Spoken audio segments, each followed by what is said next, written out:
नमस्कार, मी जयश्री देसाई. अल्टिमेट आरोग्य या माझ्या यूट्यूब चॅनलमध्ये आपणा सर्वांचं हार्दिक स्वागत. आज गोपाळकाला आहे. गोपाळकाल्याची तुम्हा सर्वांना गोपाळकाल्याच्या खूप खूप शुभेच्छा देते. गोकुळाष्टमी, गोपाळकाला, मग गणपती, आता सगळे सणांचे दिवस सुरू झाले, उल्हासाचे दिवस सुरू झाले आणि तो उल्हास वाढवण्याच्या दृष्टीने आपलं स्वास्थ्य कसं सुधारायचं हे आपण ह्याच्यातून बघतो आहे. मात्र खेदाने एक गोष्ट नमूद करावीशी वाटते की आजचा एपिसोड हा सप्तचक्रांचा शेवटचा एपिसोड तर आहेच, पण तूर्त तरी मला काही काळ या चॅनलपासून गॅप घ्यावी लागणार आहे. कारण हा माझा व्यवसाय नाही. पर्यायी उपचार पद्धतींचा अभ्यास हा माझा ध्यास आहे, ती माझी आवड आहे, पण माझा व्यवसाय लेखनाचा आहे. त्याच्याही काही डेडलाईन्स असतात आणि हे आणि ते असं करताना खूप कसरत होतीये आणि त्याकडे माझं दुर्लक्ष होतंय असं मला वाटायला लागलंय. आणि ते मला अजिबातच आवडणार नाही, कारण ते माझा धर्म, तो माझा धर्म आहे, ते माझं कर्तव्य आहे. त्यामुळे तूर्त तरी हे चॅनल मी स्थगित करते आहे, बंद नाही करत आहे, स्थगित करते आहे. जरा मला तिकडून उसंत मिळाली की मी ते पुन्हा सुरू करीन. मात्र तोपर्यंत माझे आजवर झालेले सगळे एपिसोड्स बघून आपल्याला आवश्यक ते मार्गदर्शन मिळू शकतं.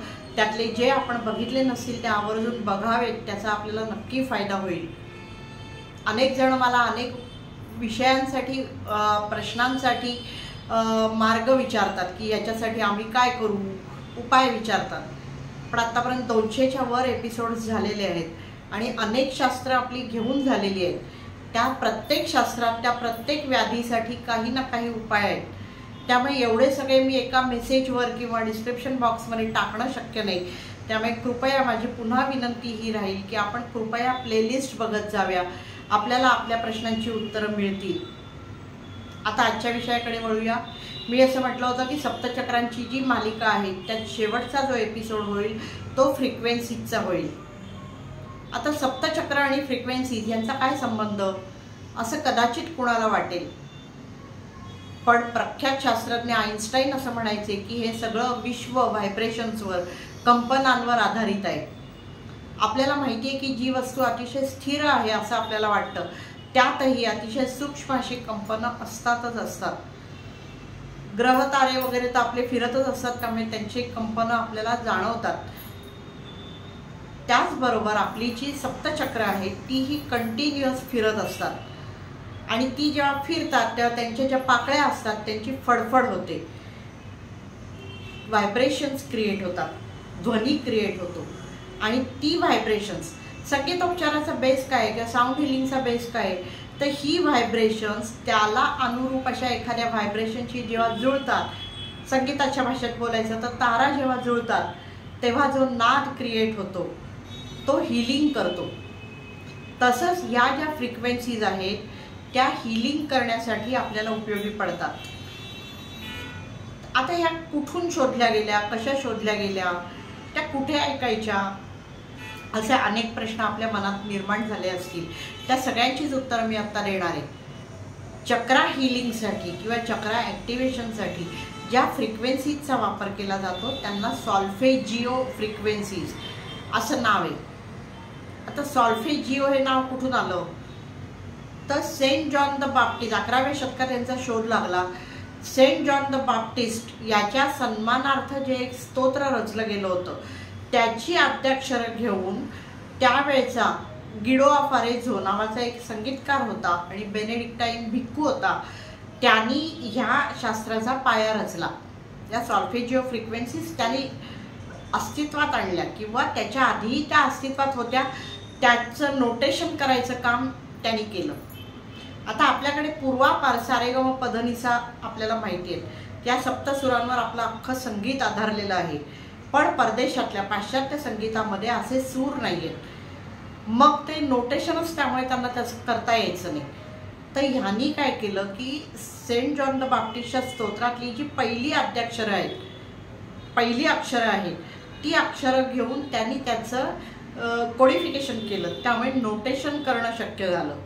मात्र हे 11व्या शतकात जरी घडलेलं असलं तरी 9व्या शतकापासून या फ्रिक्वेन्सीज या कारणासाठी अस्तित्वात होत्या असं मानलं जातं. ग्रेगोरियन भिक्खू जे प्रार्थना करायचे, तर त्या ज्या प्रार्थना विशिष्ट टोनमध्ये म्हटल्या तर आपल्याला आध्यात्मिक उन्नती साधता येते असा त्यांचा अनुभव होता. किंवा आपल्याला शरीर शिथिल होतं, मेंदू ॲक्टिवेट होतो, हृदयाचे ठोके शांत आणि नियमित होतात, हे सगळं त्यांच्या लक्षात आलेलं होतं.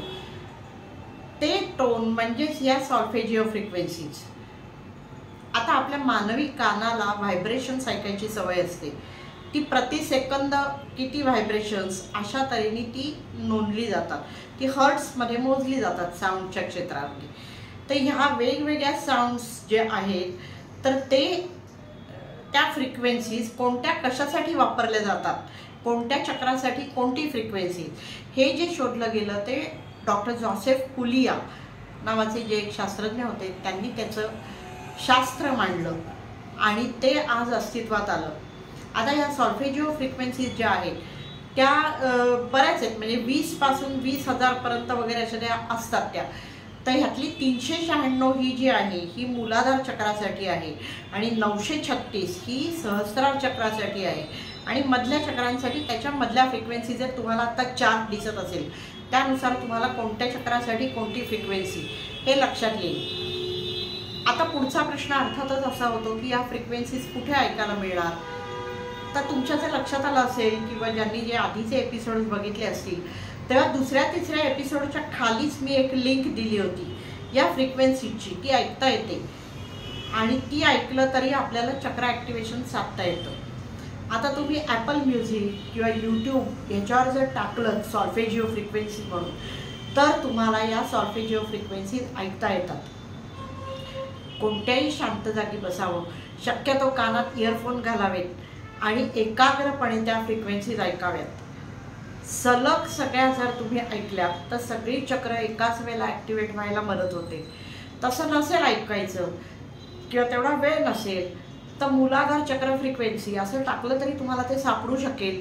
किंवा मी जो चार्ट दाखवते तेच मी डिस्क्रिप्शन बॉक्समध्ये पण देणार आहे. त्यामुळे तेवढी फ्रिक्वेन्सी जरी तुम्ही ऐकली तरीही तुम्हाला त्याचा फायदा होईल. तुमच्या लक्षात येईल की आपलं स्ट्रेस आपला कमी झाला आहे, आपले मसल्स आहेत ते शिथिल झालेत, रिलॅक्सेशन मिळालेलं आहे आपल्याला, आपले हृदयाचे ठोके जे अनियमित होतात स्ट्रेसमुळे किंवा ते नियमित झालेत, शांत झालेत आणि आपल्याला खूप प्रसन्न वाटतं आहे, आपली झोप सुधारली आहे. त्यामुळे शक्यतो सगळी कामं आटपल्यावर झोपण्यापूर्वी ते ऐका.